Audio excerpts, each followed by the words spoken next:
Sou peregrino aqui, em terra estranha estou, no reino. Bem-vindo ao podcast Estrangeiros e Peregrinos. A mensagem de hoje será apresentada por Dennis Allen.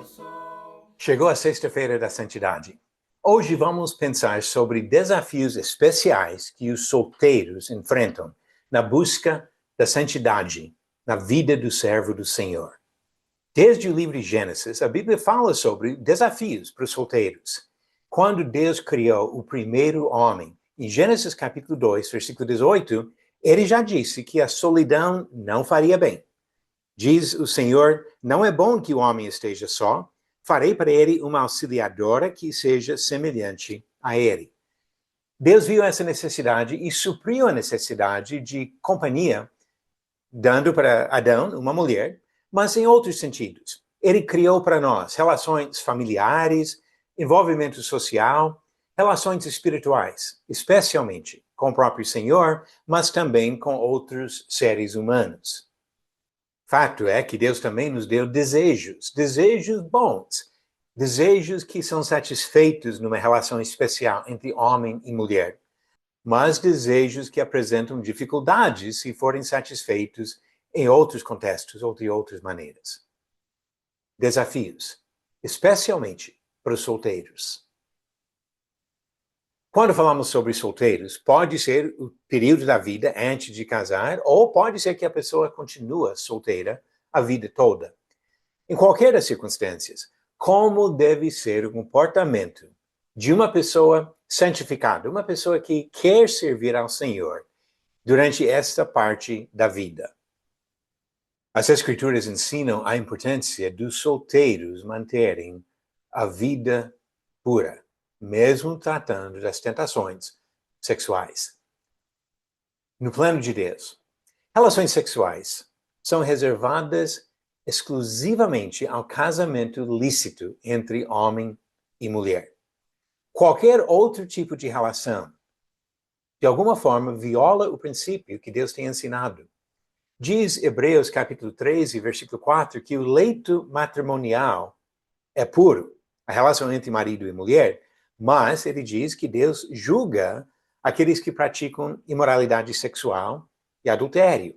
Deus criou um contexto específico para satisfazer esses desejos bons que ele deu para os seres humanos.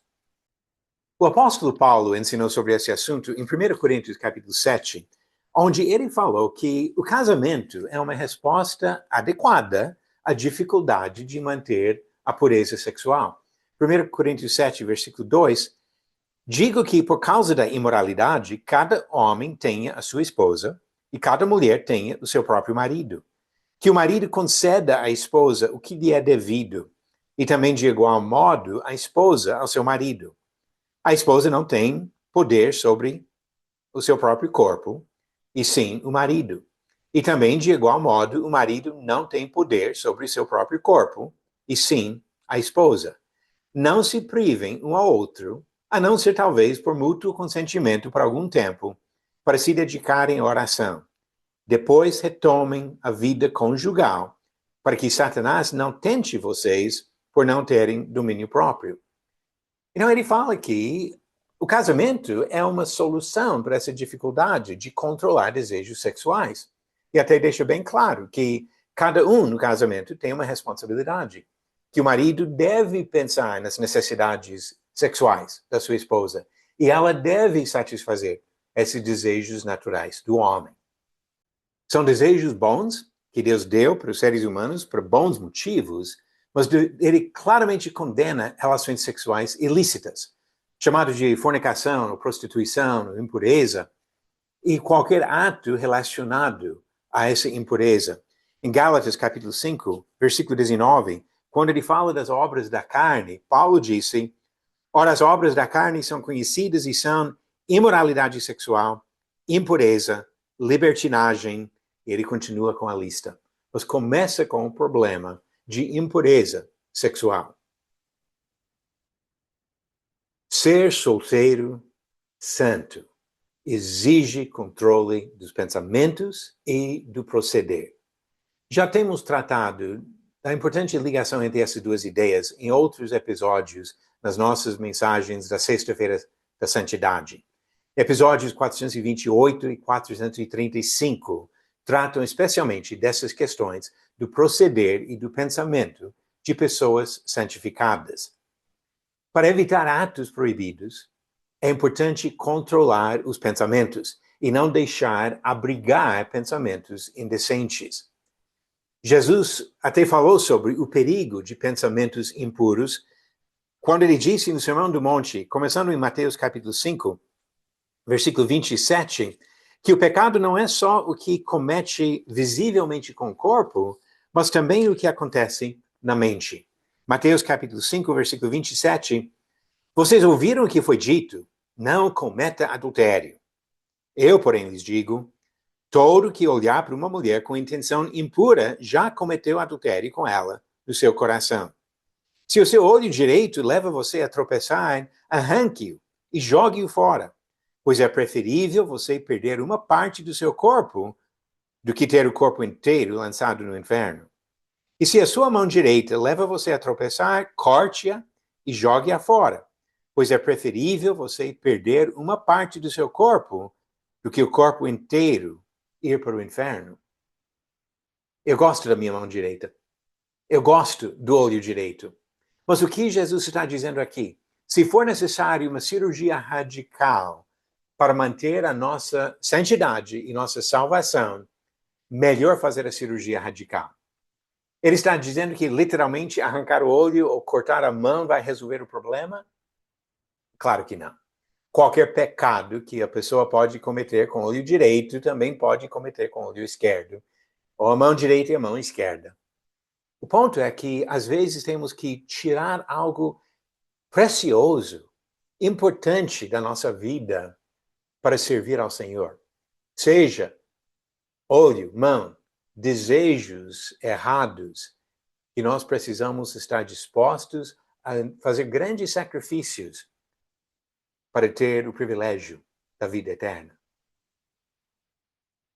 Vamos pensar em alguns exemplos de atividades sensuais que apresentam dificuldades nessa batalha contra o pecado.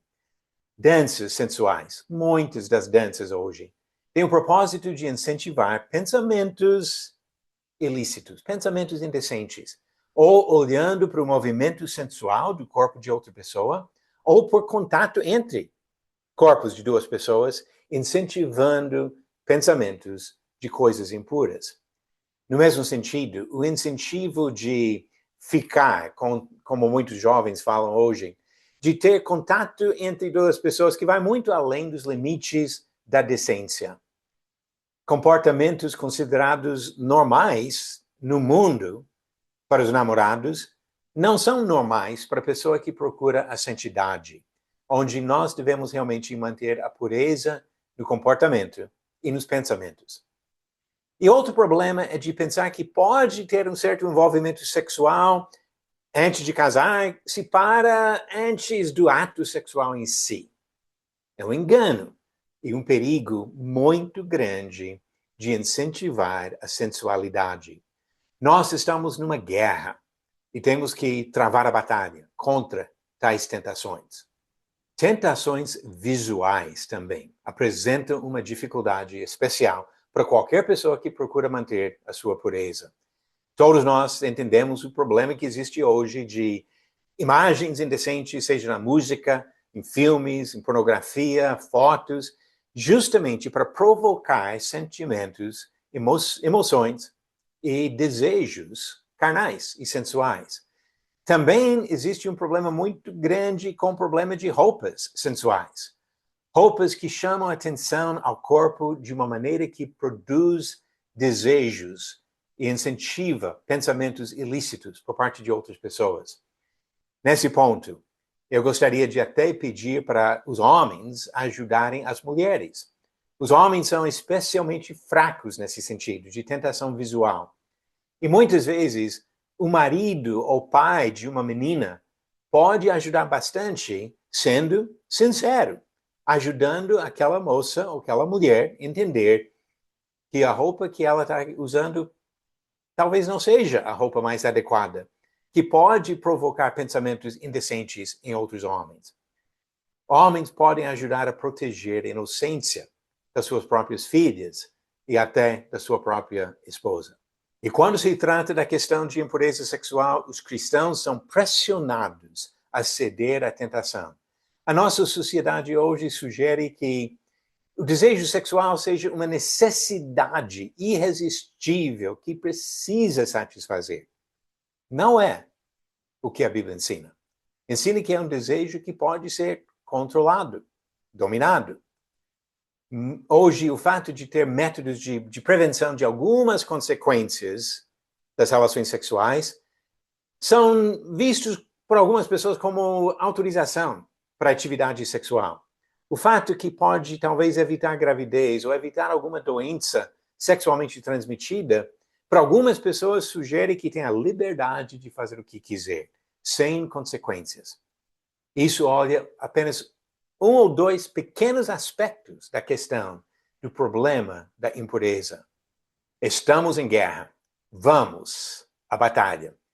Quando nós evitamos pensamentos errados, assim temos que também cultivar pensamentos bons. Eu acho interessante como nas Escrituras, quando Deus fala de tirar alguma coisa da vida, Ele dá outra coisa melhor para colocar no lugar. Quando Ele fala de tirar pensamentos errados, Ele fala de colocar no lugar pensamentos bons. 2 Timóteo, capítulo 2, versículo 22 diz: fuja das paixões da mocidade. Siga a justiça, a fé, o amor e a paz com os que de coração puro invocam o Senhor.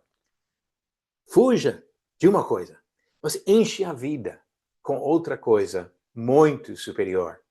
Na próxima sexta-feira da santidade, eu quero continuar com essa questão dos solteiros, mas vamos ver que não é só a questão de pureza sexual, mas outros sentidos que devemos buscar a santidade na vida. Todos nós, casados e solteiros, mas eu quero focar especialmente nos desafios dos solteiros. Isso, se Deus permitir, na próxima sexta-feira. Você conseguiu responder a pergunta de ontem?